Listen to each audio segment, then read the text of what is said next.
Hey everybody, this is a run I done recently. It's the tier 4 boss rush in 5BC, Flawless. I know a lot of people have done custom mode Flawless with Curse Sword, Stun Grenade, Rampart, etc. But I thought to myself, if I'm just gonna do that, I may as well put Assist Mode on, custom mode, infinite ammo, and then just use throwables and go wild. Seems a lot more interesting to me to try and do it on normal mode instead, where every run is different, and you're always going to have to adapt to your playstyle and choices depending on what the game gives you. I was trying to do it on survival and tactics. Brutality basically was not an option. Although Brutality is my favourite colour in the game usually, it doesn't have as good tools for flawless and things as survival and tactics has.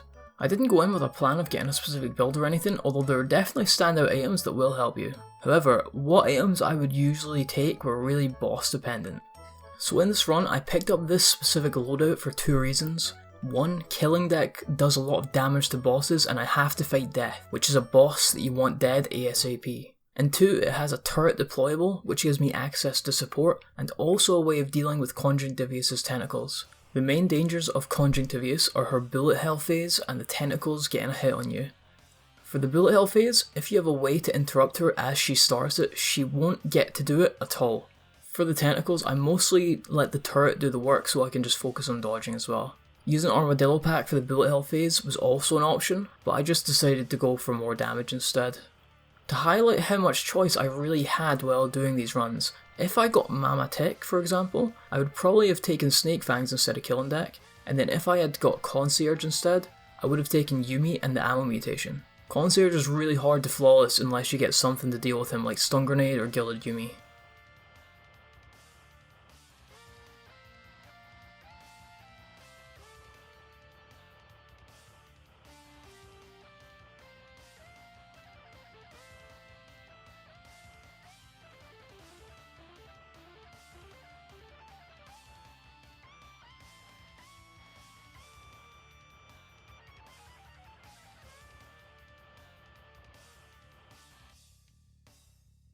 I pick up the Bow and Endless Quiver because if I don't get any weapons that I like in the in-between stage, I was thinking about maybe using it if I get Timekeeper.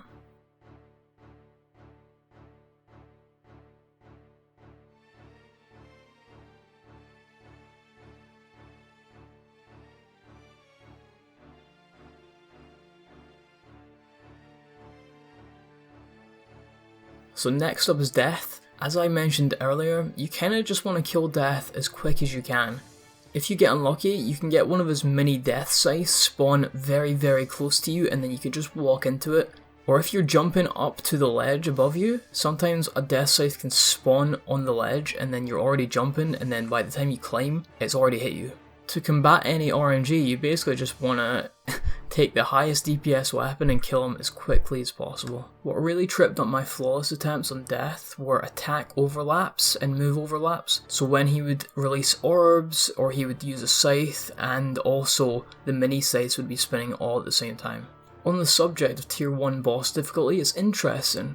Concierge can both be the easiest and hardest to flawless. If you have a way to deal with him, as I mentioned earlier, he's very easy. If you have a tool like Stun Grenade, but if you don't have anything to help you out, he is the hardest.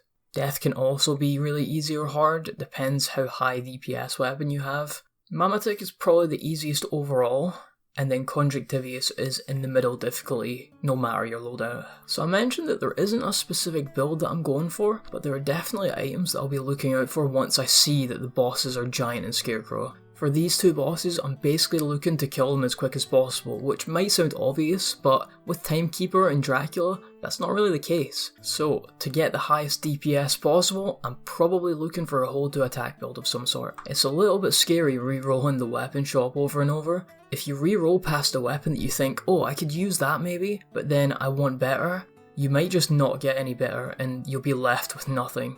I end up getting a Boomerang and a Boy's Axe, which I'm totally happy with. Boomerang with ammo is strong, but Boy's Axe is stronger without the ammo mutation, but it's definitely still worth taking the mutation just to get an additional Boomerang. I was also trying to get a flamethrower turret, but I didn't end up getting one. Instead, I took the strongest turret with the most consistent damage, which was the Crossbow-matic.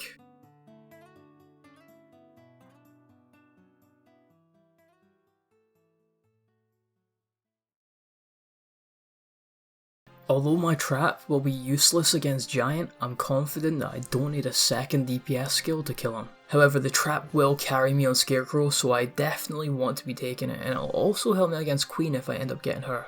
In terms of tier 2 boss difficulty, I think Giant and Dracula are the easiest to flawless overall, with Timekeeper being the hardest and Scarecrow being the second hardest.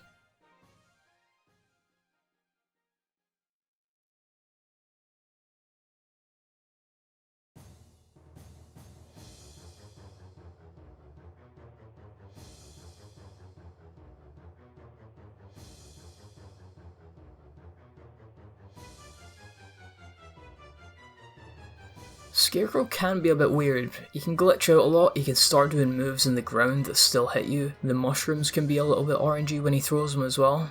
Now onto my tactic for killing Scarecrow. I didn't want to use parrying as a tactic against him for two reasons. One, I can get more damage out by just hold to attacking. The quicker he's dead, the less likely I am to take random hits. And two, if you use traps, Boy's Axe, etc., it can disjoint his attacks. He will stop his attack and then re-attack again quickly, throwing your parries completely off. It was just safer to not parry, basically.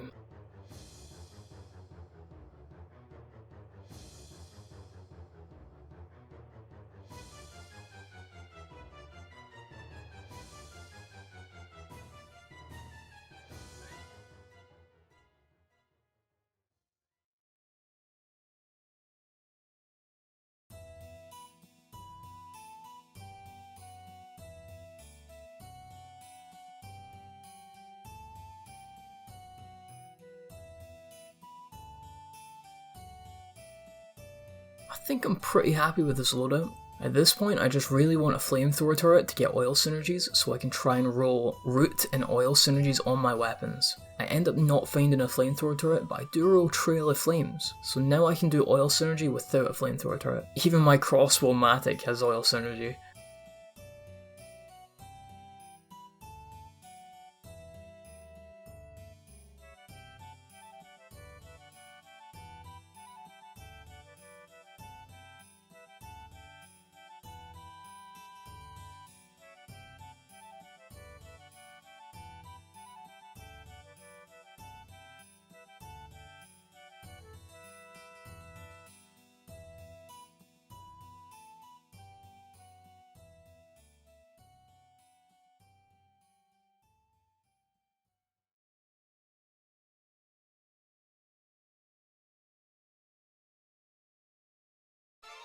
I didn't really know how Queen would function with me being at range and her being in a trap, so I decided to try it out. It seemed to work pretty well. Sometimes when you use a Boy's Axe, as I mentioned about Scarecrow, it can disjoint mobs' attacks and make them a little bit unpredictable, so I was a bit scared. You can see in the fight she cancels a lot of her abilities, which makes her do another ability instantly afterwards. For tier 3 boss difficulty, I would have said that I think Hand of the King is overall easiest before my clear, but then seeing how easy Queen is to flawless with a trap, I would say Hand of the King and Queen are both good options to get. I think Servants is probably the hardest to no-hit for me, and Dracula is okay, but it's definitely the most RNG out of the last tier bosses.